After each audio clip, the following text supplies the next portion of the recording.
السلام علیکم زم بختیار جان حسرت او تاسو ګورئ په پښتو فاین ټي وي باندې د نن ورځې تر دې دمه خبرونه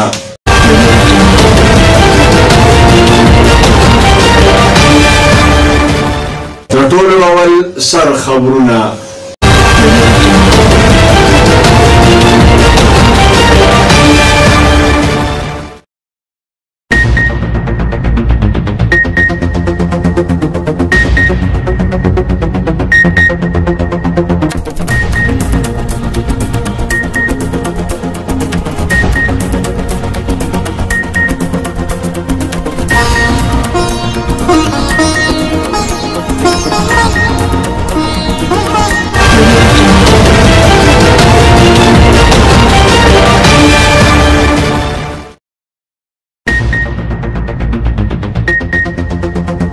د کرونا وایرس د خورېدو په رفتار کې ډېره زیاته تیزی راغلې ده.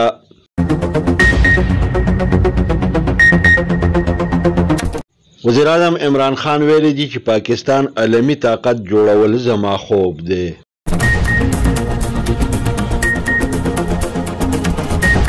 صوبایي کابینې د عدنانه د 12مه پورې د بیگ د وزن قانون منظور کړ.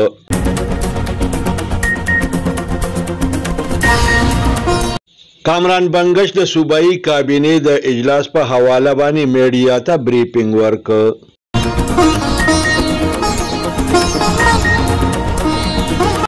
آرمی چیف جنرال قمر باجوا د شهید کرنل مجیب الرحمن کور ته ورغی او فاتحه خواني وکړه.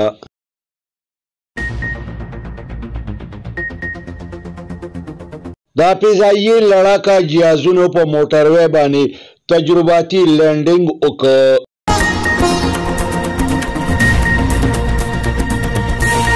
آئی جی خیبر پختونخوا د خیبر پختونخوا او د پنجاب د پولیس د حکامو د اجلاس صدارت وکړ.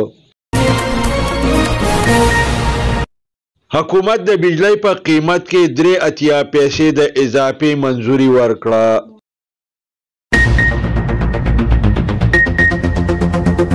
د جمهوریت اسلامي مرکزی امیر سراج الحق ویلي دي چې یو بل ته غله ویونکي پشپش پکې یو شو.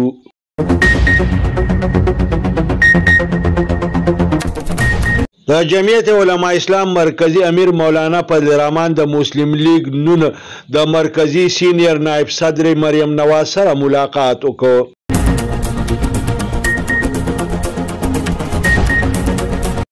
امریکایي صدر ډونالډ ټرمپ د کرسمس پورې د افغانستان نه د امریکې د فوجونو د مکمل انخلا اشاره ورکړه.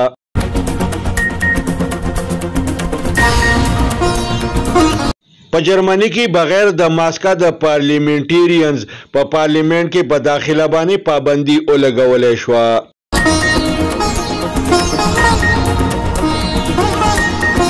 د فیسبوک انتظامیه د پیاز تصویر پهش وګرځاوه.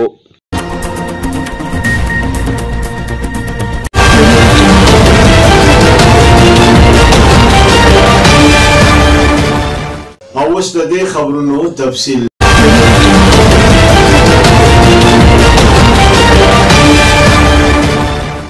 د کرونا وایرس د خورېدو په رفتار کې زبردسته تیزی راغلې ده.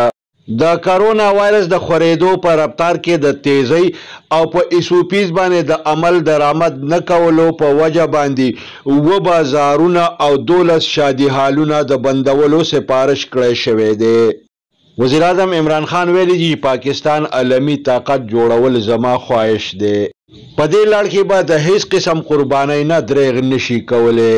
د پاکستان او د پاک فوج دشمنان په اصل کې زما دشمنان دي. دا خبره اترې د نېشنل ډیفنس یونیورسيټي اجلاس ته د خطاب په دوران کې کړې دي.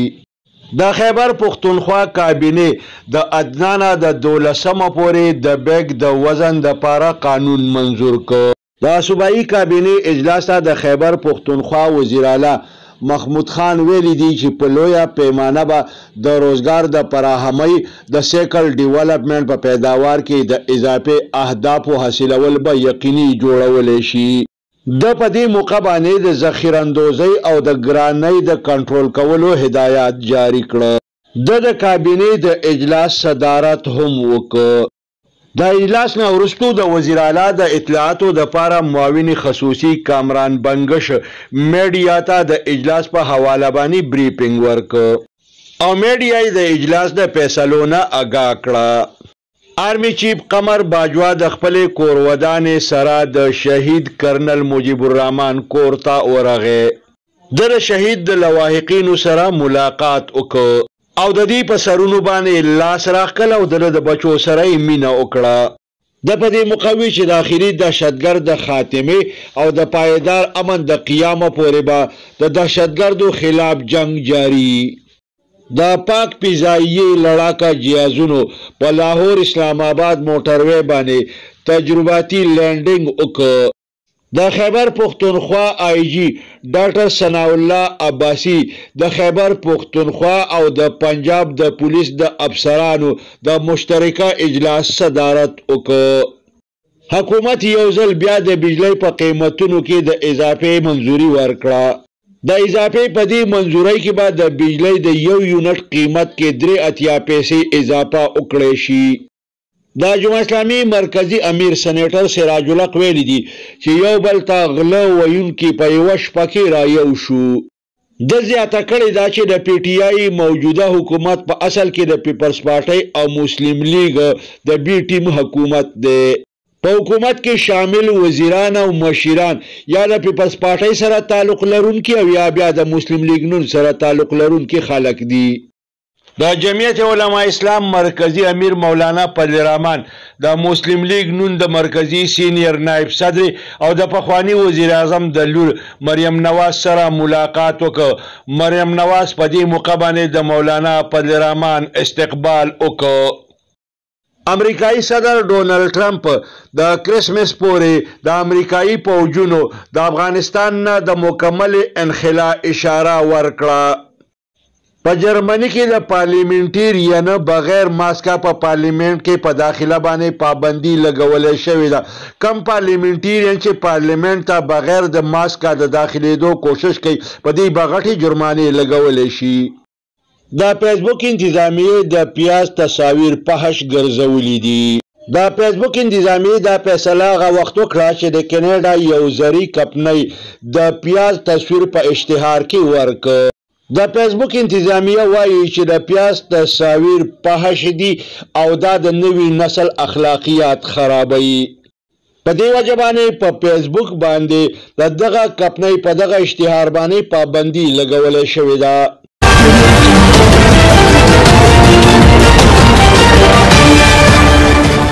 دې سره د نن ورځې خبرونه پای ته رسي. ښاد او آباد اوسئ. د لوی الله په امان.